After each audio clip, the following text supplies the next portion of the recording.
Hello friends, welcome to my YouTube channel accountancy with Sanjeev Sinha sir. तो friends, आज मैं आप लोगों को फैक्ट्री एक्ट पढ़ाने वाला हूं, लेकिन फैक्ट्री एक्ट को पढ़ने से पहले हम लोगों को ये समझना चाहिए कि फैक्ट्री किसे कहते हैं, what is definition of factory. तो आइए सबसे पहले हम लोग चलते हैं फैक्ट्री के डेफिनेशन की ओर।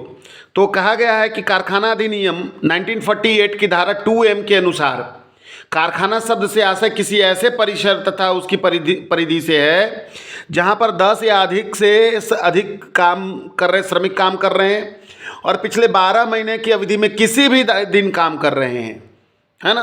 तथा उसके किसी भी भाग में शक्ति के उपयोग से निर्माण की प्रक्रिया, शक्ति का मतलब होता है पावर, मतलब बिजली भी हो सकता है, कोयला भी हो सकता है ना।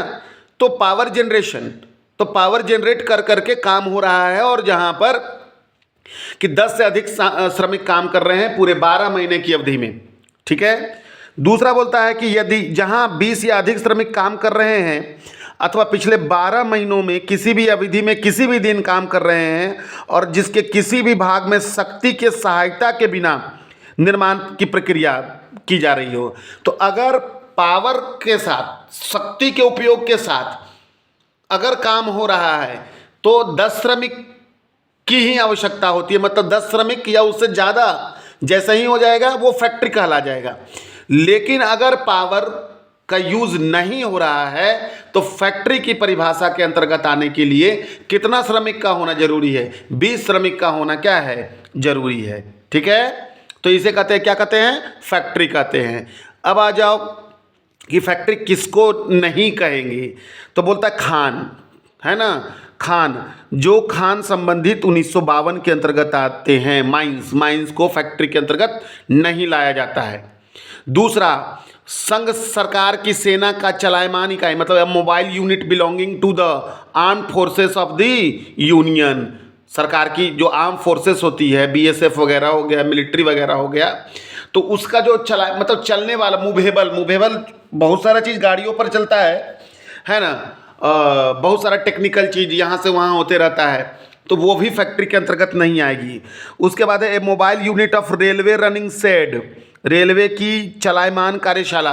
रेलवे बहुत सारा जो है जैसे काम जो करवाता है, वो क्या होता है कि उनका अपनी गाड़ी चलती रहती है, उन्हीं गाड़ियों पर देखोगे तुम, कहीं कहीं जाओगे 3-4 डब्बे आकर के कहीं कहीं लगे हुए होंगे, उनमें सारी व्यवस्थाएं होती हैं, है ना। उनमें लोग क्या करते हैं, उतर करके अलग अलग जगहों पर काम करते हैं। तो भैया ये चलायमान है, मतलब चलता है, मूवेबल है, इनको भी फैक्ट्री के अंतर्गत नहीं लाया जाता है। होटल, रेस्टोरेंट, ईटिंग प्लेस, इनको भी फैक्ट्री के अंतर्गत नहीं लाया जाता है। इलेक्ट्रॉनिक डाटा प्रोसेसिंग यूनिट, इनको भी फैक्ट्री के अंतर्गत नहीं लाया जाता है। फिर क्या, कंप्यूटर यूनिट, यदि उस परिसर या उसके किसी भाग में निर्माण का काम नहीं हो रहा है ना। अब यहाँ स्पष्टीकरण बोल रहा है, इस धारा के साथ यह स्पष्टीकरण किया गया है कि श्रमिकों की गणना करते समय एक दिन में सभी पारियों एवं समूहों में कार्यरत श्रमिकों की संख्या को जोड़ा जाएगा। सभी समूहों और पारियों का मतलब जैसे कि 8-8 घंटे का 3 शिफ्ट चल रहा है, तो टोटल एक दिन में तीनों शिफ्ट मिलाकर के, वो जो 10 या 20 वाली बात हो रही थी, वो तीनों शिफ्ट मिलाकर के जोड़ करके तब जा करके वो संख्या निकाली जाएगी। अब बात करते हैं कारखाना यानी फैक्ट्री का क्या क्या कैरेक्टरिस्टिक है, क्या क्या विशेषता है। तो पहला है प्रीमिसेज एंड एप्रीशिएंट, परिसर एवं परिधि। तो बोलता है एक कारखाना के लिए यह आवश्यक है कि उसके लिए एक भवन हो अथवा भवन के साथ खुली जमीन हो, साथ ही भवन और खुली जमीन चारों ओर दीवारों से क्या हो, घिरा हो।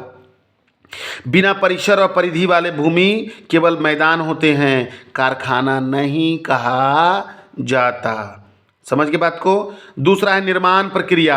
तो बोलता है ऐसा कोई भवन या परिसर जहां निर्माण प्रक्रिया की जाती है उसे कारखाना माना जाता है। निर्माण प्रक्रिया का अर्थ विस्तृत रूप से, है ना, आगे इसी अध्याय में आपको बताया जाएगा। आगे क्या बोलता है कि कारखाना के लिए यह आवश्यक नहीं है कि निर्माण प्रक्रिया संपूर्ण परिसर में हो, बल्कि परिसर के किसी भी भाग में निर्माण प्रक्रिया होने से यह क्या कहलाता है, कारखाना कहलाता है। तीसरा है श्रमिकों की न्यूनतम संख्या। तो बोलता है कि कारखाना की एक विशेषता यह है कि भैया श्रमिक अगर मतलब पावर वाला यूज़ हो रहा है तो वहाँ, मतलब जहाँ पावर का यूज हो रहा है वहाँ 10 से अधिक श्रमिक होने चाहिए, है ना। और बिना पावर वाला उसमें तो जानने का तो 20 होना है। आगे बोलता है शक्ति का उपयोग अनिवार्य नहीं। हाँ, अभी तो बात हो रहा था कि अगर पावर का यूज नहीं हो रहा तो खाली 20 लेबर हो जाने चाहिए, 20 श्रमिक हो जाने चाहिए, वो कारखाना कहलाने लगेगा।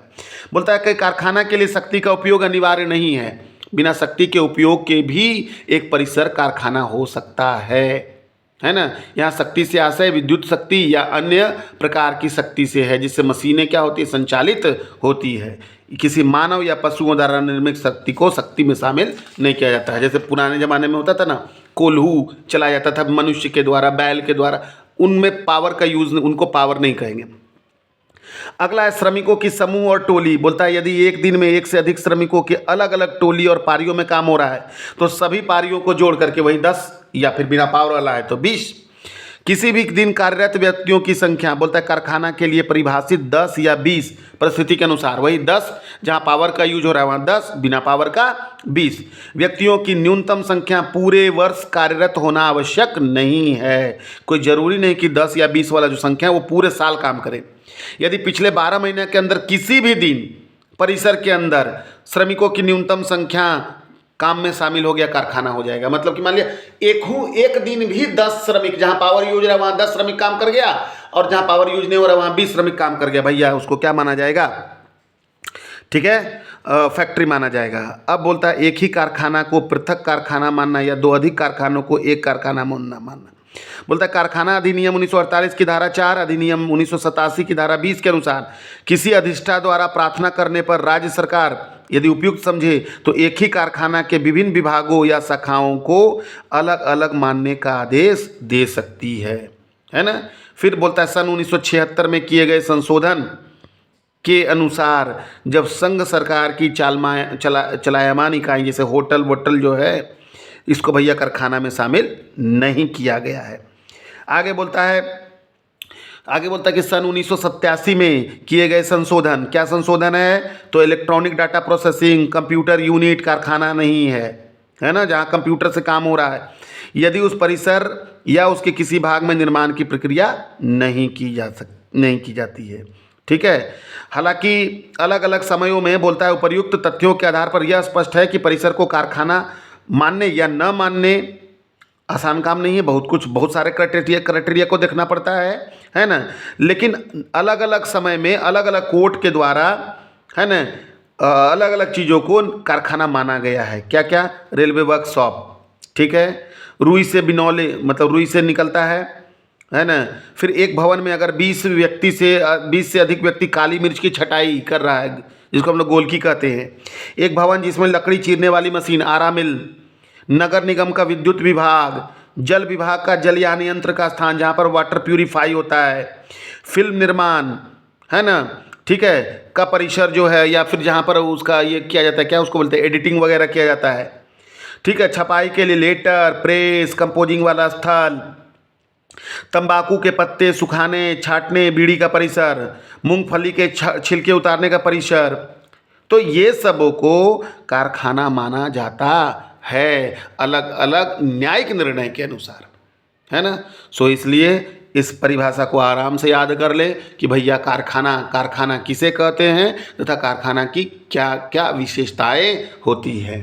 शॉर्ट में भी क्वेश्चन आएगा तो खाली कारखाना का लिख दीजिएगा, अगर लॉन्ग में आएगा तो कारखाना किसे कहते हैं तथा इनकी कौन कौन सी विशेषताएं होती हैं, ठीक है। तो आशा करते हैं ये वीडियो आपके एग्ज़ाम के लिए बेहतर साबित हो।